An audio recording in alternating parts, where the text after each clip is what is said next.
déglu leen RFM matin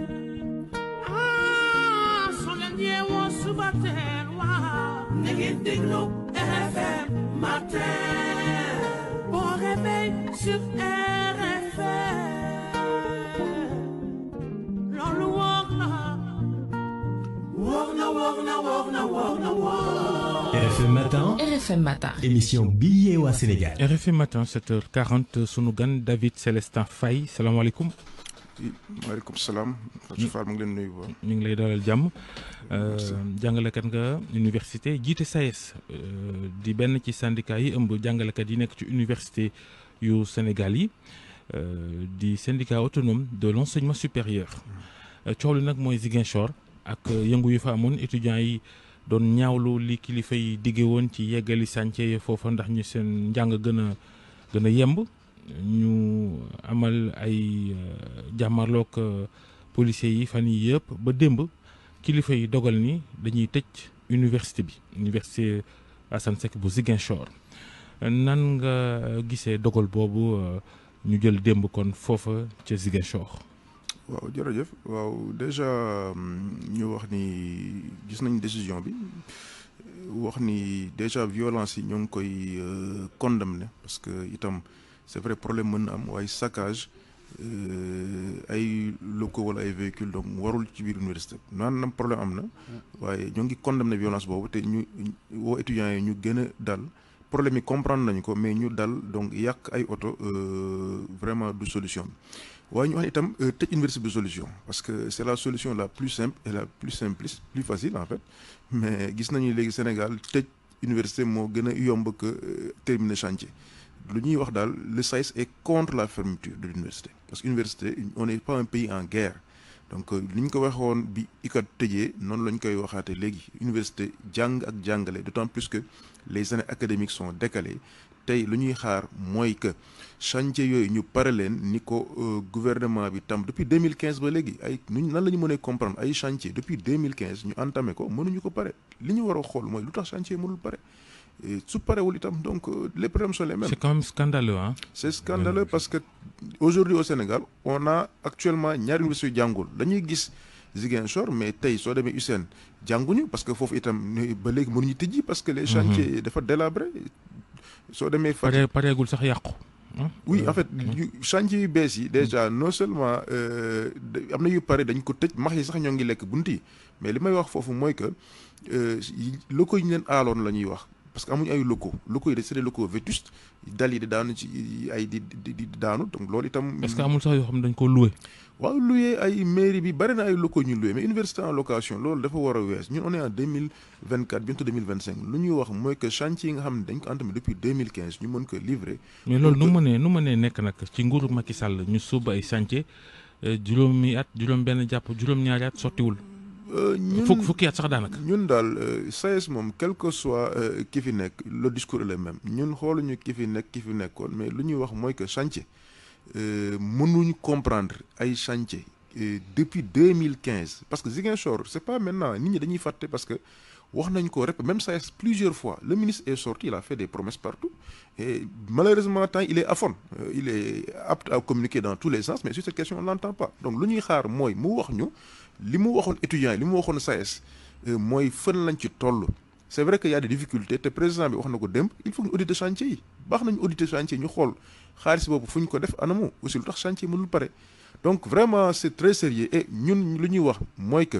toute la violence exercée maa ngi delluwaat ci kaw Ziguinchor il y a des enseignants qui ont été violentés intimidés il faudrait aussi que toute la lumière soit faite et les condamnations soient faites donc mënuñu ko def loolu étudiants yi donc en tout cas ceux qui étaient là-bas il y a des gens qui ont violenté des enseignants te loolu mënuñu ko nangu je pense que sur cette question-là il faudrait d'abord que identifier les auteurs qu'ils soient Georges maintenant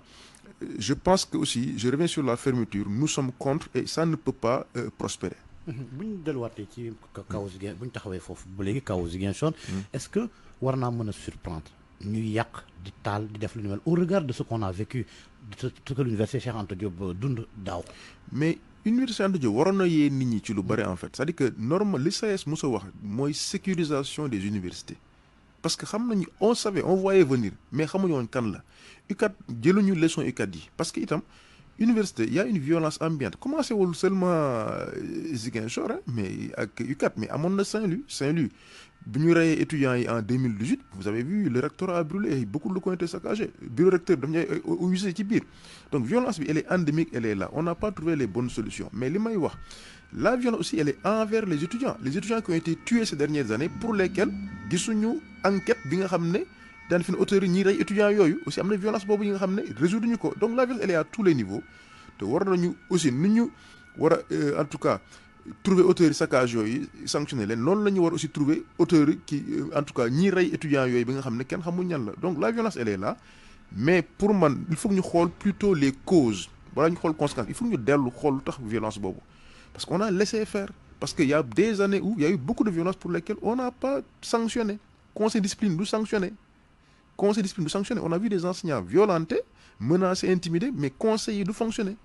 ça c'est un problème dans les universités il faut que les conseils fonctionnent ñu xam ne université de zone de non-droit aussi bien pour les enseignants que pour les étudiants ce n'est pas une zone de non-droit donc ça le SAES réaffirme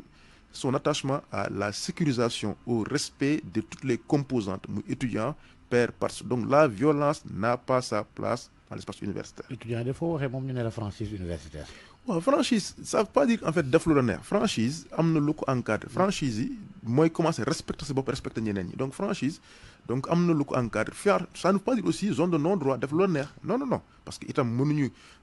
parce que franchise rek mën nga dugg université dóor ku la neex non parce que y a aussi la police elle peut entrer mais c'est encadré donc franchise du zone de non-droit université ci dëkk bi la bokk mais am na ay franchise certes mais c'est bien encadré donc franchise warul nekk raison pour def yenn yi ñu rappeler tout le monde à la raison ñu dem aussi bien l'État que les étudiants parce que itam état bi ça a pas de responsabilité parce que mënuñu nekk fii quand je dis l'État c'est une continuité ñëpp laay waxal parce que mënuñu nekk fii depuis 2015. oui mais quand même waxtaan wax dëgg ca la. xam nga ñi soog a yegg si fekk fi ay chantier état. continuité d'accord mais ñi sooboon chantier yi 2015 di nguurug Macky Sall ba fii sottiwul tam. loolu tam foog ñu teg ci baram. waaw mais loolu waxoon nañ ko mais c'est pas la preuve ku suivre SAES ci boppam ku suivre actualité SAES université xam ne ni loolu wax nañ ko plusieurs fois la preuve en janvier 2023 on a signé un protocole d'accord bi nga xam ne on devait finaliser les chantiers janvier 2023 je ne parle pas c'était bien avant ce gouvernement là on a fait plusieurs fois le suivi là j'étais chargé de vérification de SAES maa ko doon géré pendant 6 ans actuellement je suis secrétaire général mais ces questions là on les a vécues depuis longtemps bien avant ce gouvernement donc les chantiers on a fait des visites nous-mêmes. Mais ce que je dis, effectivement, c'est scandaleux. Normalement, si les gens les avaient terminés, waruñu woon fekk fii chantier àggul. C'est ce que je dis. lan mooy problème bi état dafa amul xaalis wala xaalis bi dañ ko décaissé mu dem fu mu war a dem. Ça je ne sais pas le dire mais li ñu remarqué mooy que chantier yi depuis 10 ans parewul. Maintenant, en parlant d'argent, aujourd'hui les universités, les budgets ne sont pas sincères, du budget de vérité. La preuve, les budgets sont faits sur seulement 9 mois de salaire. Les budgets ne couvrent pas toutes les dépenses de personnes de recherche. Tey nga xool université les salaires ce mois-là il y aura des difficultés lundi déjà les gens vont sortir parce que salaire amul ci université instant bi tout le monde est au courant le mois passé ils ont payé avec difficulté et il y a des campus qui ont déjà un mot d'ordre dès le lundi et il y aura pas de travail dans certaines universités parce que duñu nangu jàngal te amul salaire te loolu yàgg nañ ko wax donc ici il y a un problème le budget n'est pas sincère. et ñun lu ñuy waxoon bi nouveau gouvernement bi ñëw ministre bi itam toog nañu wax ak moom ñu alerté ko et ça fait 6 mois pratiquement sur ces questions-là ça n'avance pas la preuve même enseignants yi l'argent qui est précompté de leur salaire pour les retraites n'est pas reversé et ça il y a pas plus grave que ça c'est un détournement et ça c'est depuis longtemps tout le monde le sait tout le monde est au courant enseignants dañu lay daggal sa salaire pour retraite on ne reverse pas c'est pas normal. lan la séminaire bi amoon Saly mujjee jur kon. Vraiment sooy seet c'est pour moi ça séminaire boobu amul lu ñu fa waxul pour université dal jafe-jafe nga xamante ne ñoom ñooy faral di am voilà ñu teg ko de côté mais au final. Pour moi ce séminaire là c'est l'un des séminaires les plus inutiles de l'histoire de l'enseignement supérieur et ce séminaire était juste pour moi un moment de communication du ministère de l'enseignement supérieur parce que li ñu fa wax yëpp jëfewuñu ko toog nañ fa 3 jours ay une centaine de personnes amul benn de toutes les décisions n'ont pas été suivi d'effet mu ngi nii séminaire bi am tournée yi sax séminaire ak tournée yëpp décision ñu fa jëlee mujjul fenn suñ ko kii woon boobu à l'époque parce que c'était pour le calendrier mais pour calendrier bi xamoon nañu ni il fallait livrer les infrastructures. non moom kay ministre bi ci boppam dafa amal ay tukki ci université publique yi. wër Sénégal gépp daanaka def fay diggee waaye li mu diggee woon lu ci bëri gisaguñ ko de. waaw mais moom sax dama yàq est-ce que mu ngi fàttaliku sax lu mu digg parce que dafa digg ay promesses en veux-tu voilà dans tous les sens am nga instant bi ñun enseignement supérieur wax daf ci jeex jëf la ñuy xaar parce que promesse yi d'ailleurs problème yi loolu la parce que étudiants yi suñuy génn suñuy wax dañuy xam moo fi waxoon lii moo fi promettroon lii alors waxoon nañ ko monsieur le ministre yaa ngi soog a ñëw xoolal situation bi ba pare balaa ngay wax mais faut jaar nga promettre fa mais la preuve voici les résultats te SAES waxoon na ko bu yàgg donc te promesse dañu ici actuellement wax ji dafa bare mais je pense qu'aujourd'hui président bi gis nañu démb communiqué conseil des ministres mais lu ñuy xaar mooy que chantier yooyu ñu xool les urgences parce que te ministre bi li gën a graaw te problème yi day gën a bare parce que am na université actuellement yi nga xam ne ñoo ngi premier semestre l'année 2023-24 premier semestre parewuñu ko te bacheliers yi am bac juillet 2024 si on ne fait pas attention ñoom ils vont commencer au mois de mars 2025 au plus tôt mu ñëw ci ban université yëpp wala bu Ziguinchor non par exemple je donne l'exemple de la fac de sciences de Dakar parce que lu ñuy wax ñoo ngi premier semestre Cheikh Anta Diop oui c'est ça parce que lu ñu waxoon fermeture loolu la ñu waxoon les résultats les conséquences sont là tëj bu yàgg boobu te mënul nañu jàng ñoom conséquences yaa ngi nii nga xool tey bachelier yi mu envoyé mais c'est au-delà des capacités d'accueil yow te pare woo chantier recruter enseignant nga ñëw violer les décisions des instances parce que soo jëlee cas UGB on avait demandé 2500 à 2900 un peu moins de 3000 nga am plus 5000 et quelques étudiants recruter enseignant parce que soo xoolee état du Sénégal entre 2015 ak 2019 on a recruté seulement 410 enseignants 2015 la ñu jël 210 ak 2019 200 410 pour tout un pays 410 en enseignement supérieur. Alors qu'on a presque 100 000 étudiants université Cheikh Anta Diop bu Dakar. Oui, mais on est presque à 240 000 étudiants pratiquement globalement. Mais c'est un problème. Alors qu'on a recruté combien de gendarmes récemment? Bon, je n'ai rien contre les gendarmes, mais regardez, quand vous recrutez des gendarmes, c'est facile, mais pour un enseignant, c'est difficile. Donc il y a un problème. Donc tant que recruter un enseignant, parewuñu chantier yi tout ce qu'on dira ce sera que du colmatage. Donc ci communiqué bi ngeen génnee samedi yéen a ngi wax ci liggéey ministre yi diggee te defu ko ministre bi wax ngeen itam ci lu ci mel ni sax ci misaal li ñu waxoon ni bachelier yu bees yi moom la ñu yóbbu lim bi ñu war a yóbbu ci université publique yi gouvernement bi da koo weesu fuuf li mu orienté état bi li mu orienté gouvernement parce que bon de toute façon mi ngi noonu doo xamante sax kuy responsable bi mais de toute façon li ñu waxoon ni lim nangam la ñuy yóbbu ci université publique yi dañ koo weesu te jëluñ matukaay yi nga xam ne moo war a ànd ak loolu ci bërëbu jàngakaay yi ak ci jàngalekat yi. waaw loolu dëgg la parce que loolu SAES waxoon na pour ñu bañ àgg ci loolu waxoon na bu yàgg en amont il fallait recruter augmenter capacité bi parce que xamoon na étudiants yi ñoo ngi ñëw loolu la ñu waxoon mais malheureusement le ministre a violé lui-même les textes mooy loi 2015 sur les universités aussi décret orientation bachelier parce qu'en fait le décret dit que en fait les quotas doivent être définis d'un commun accord c'est-à-dire que université day wax man lii laa mën a jël sur la base de ses capacités d'encadrement et d'accueil ministère wax après ñu xool mais moom ils ont forcé te gis nga loolu ci ay fan yu néew di ngeen ko gis parce que de toute façon di ngeen ko gis ci ay fan yu néew parce que mënul fonctionner donc bacheliers yooyu même il les a tous orientés mais du ñu jàng balaa mars daañu toog entre juillet 2024 mars 2025 ñooñu duñu jàng au plus pour certains mënul nekk. ministre bi dégguñ ko te mu digg woon yu bëri def fi ay tournées finalement mu mel ni vous êtes rabattu ci au conseil du dialogue social ba nga xamante ne daje ngeen ak moom est-ce que la fa tukkee dal na seen xel. parce que ministre daal ça fait presque un mois dégguma ko ak coow lu yëpp problème yëpp man maa ko mujjee woo sax di ko alerter sur deux choses salaires yi ak xaw ma am benn problème décret bi boobu ba léegi dégguma ko donc on ne se parle plus xaw ma ci lan la nekk donc mais en tant que syndicat décret bi réer. waaw décret bu réer lu reelu mais lu garaaw. waaw man li ma wax mooy que ci réew mu mel na Sénégal organisé quand même loolu xaw nañoo jaaxal parce que ñun ma fàttaliku nag décret boobu du sarax du may enseignants yi soo xoolee y a quelques années enseignants yi seen retraite moo gën a néew sax instituteurs yi à l'époque enseignants d'université yi prof d'université yi ñu ñëw ñu nangu ñu augmenter suñu cotisation ci salaire yi ñu dagg suñu salaire ñu def retraite complémentaire ñu koy daggaat augmenter suñu charge de travail sans ñu fay ñu loolu pour avoir une meilleure retraite mais code des pensions defe ni ku génn àddina dañ la war a reverser 50% de la pension te ñu koy defal fonctionnaire yëpp ñu dem ba ci enseignants yi ñu appliquer ko une partie de la pension pas toute la pension ñu defoon décret pour modifier loolu décret bi on a examiné en conseil des ministres adopté le 28 février 2024 examiné adopté ñu doon xaar numérotation bi mais boobu ba léegi ñoo ngi koy laaj ñu ne dafa réer te décret boobu soo xoolee conseil boobu il y a eu deux textes réglementaires qui ont été examinés mooy loi d'amnistie ak décret bi c'est les deux textes réglementaires mais lu ñu jaaxal mooy loi bi réerul mais décret bi réer dans un pays comme le Sénégal organiser nan la décret mën a réer mais ba léegi ministre mu dañu ko réintroduire ñu d'accord ci réintroduction mais boobu ba léegi 6 mois ba léegi ñoo ngi koy topp ñu mujj dem dialogue social parce que ñun SAES itam on est un syndicat responsable dañuy alerter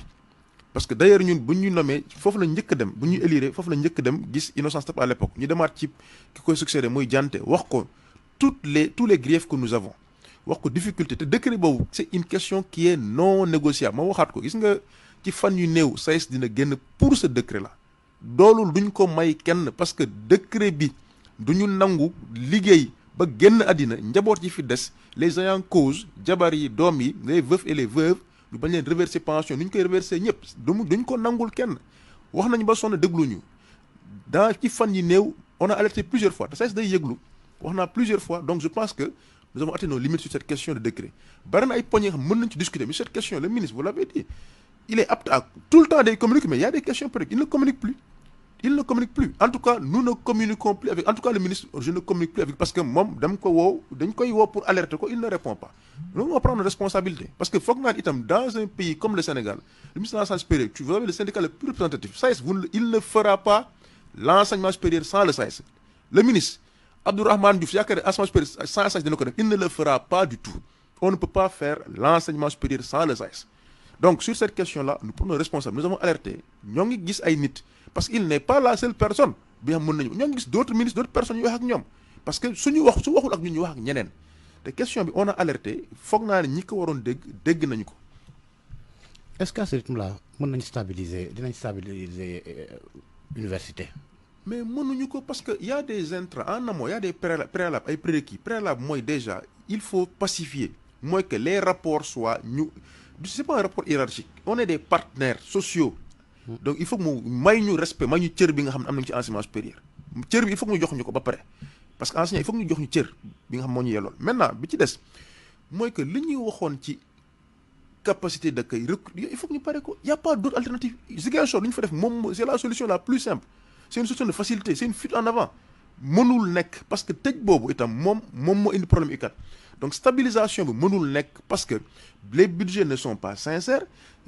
les enseignants amul recrutement chantier yi parewul et ensuite vous envoyez plus de bacheliers mais à quoi joue-t-on mënul nekk et donc c'était la même règle partout ça n'a pas commencé avec ce gouvernement-là c'est toujours la même chose quel que soit le gouvernement donc ce n'est pas une question de gouvernement c'est une question de voir le système lui-même xool ko c'est le pays qui tourne en rond en fait. Non, je dis globalement parce que les problèmes sont là depuis donc les problèmes là sont depuis quel que soit le gouvernement c'est les problèmes que nous voyons donc ñun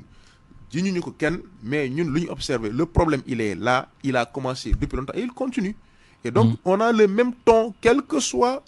le gouvernement et l'État on a le même ton ça ne change pas mais on reste sur les principes am ci loo xam ne moom foog ñu analyser ko commenter ko parce que biñ fi tëjee bi fi Macky Sall tëjee université Dakar coow li na kur dëkk bi tàngoon lool ñu tëj Assane Seck bu Ziguinchor université bi tëj ko ci une situation moins grave que bi ñu tëjee woon université Cheikh Anta Diop bu Dakar et à l'époque on a vu beaucoup de gens s'indigner mais indignation apparemment sélective ça n'émeut personne la fermeture de l'université Assane Seck de Ziguinchor bëgg nañoo xam tëj gi ñu ko tëj nag foofu lan moo nekkoon situation pédagogique bi njàng mi fan la tolloon ak bu ñu ko tëjee te xamuñ kañ lañ koy tëj itam lan mooy conséquences yi njeexital gi ci li des ci programme yi. waaw moo wax ni SAES nekkul ci indignation sélective. UCAD. Non, je parle pas du SAES. ok donc je parle pas du SAES. pour vous dire rek parce que ñun démb lañ ko yëg. Je parle de l'opinion de façon générale. Voilà c'est ça parce que bu UCAD bi ñun dégg ngeen suñu kii marché nañu fi lu nekk def nañ ko à l'UCAD le SAES a quand même eu des propos pour loolu bii démb lañ ko dégg te maa ngi ciy wax bii mooy première fois ma génn ci maa ngi wax on n'est pas d'accord te ñun tey coordination Ziguinchor dina réunir ils vont produire un communiqué après le bureau national prend la question en charge lu ñuy wax mooy que c'est une solution de facilité. C'est une sorte de facilité et ça n'a jamais réglé le problème parce que le pays n'est pas en guerre même en Ukraine il y avait la guerre où il y a la guerre ba léegi on n'a pas fermé les universités moom loolu la ñu wax à l'UCAD donc sur cette question là ça n'a jamais été la solution de fermer les universités parce que itam mu ngi ba nga nekk habitude su amee problème politique wala leen rek ñu tëj universités yi génn étudiants yi c'est pas une solution donc loolu ñu wax ko et la preuve dégluñu à l'époque les conséquences sont là parce que les années ne seront jamais gis nga université sénégalaise on a 1 an de retard sur le monde entier parce que tey sooy terminer premier semestre alors que monde entier ñoo ngi pare premier semestre 2023-24 soo koy pare alors que yow yaa ngi ci nekk alors que monde entier bi ñoo ngi pare nañu premier semestre 2000. c'est tellement loolu. y a un problème donc il y a 1 an de retard sur le monde entier après nga nekk fii di tëjaat pour dem fan. Ziguinchor c'est un problème qui est là depuis des années que les gens n'ont pas c'est indigne d'une université parce que soo fa demee man je vous demande vraiment ma ñaan journalistes yi. parce que on est allé Marc Georges on a vu. gis ngeen li fa nekk vraiment dafa ñaaw soo demee tey Bambey c'est un désert infrastructurel Bambey y a avec des serpents qui traînent.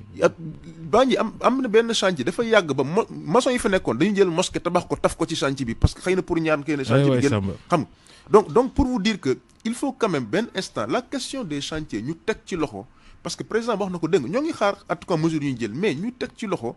ñu pare ko parce que xale yi ñoo ngi ñëw mënuñu xaar.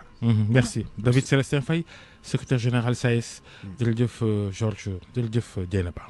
Merci. Vous avez besoin de caution sur des marchés publics ou privés? Adressez-vous à la SONAC. La SONAC SA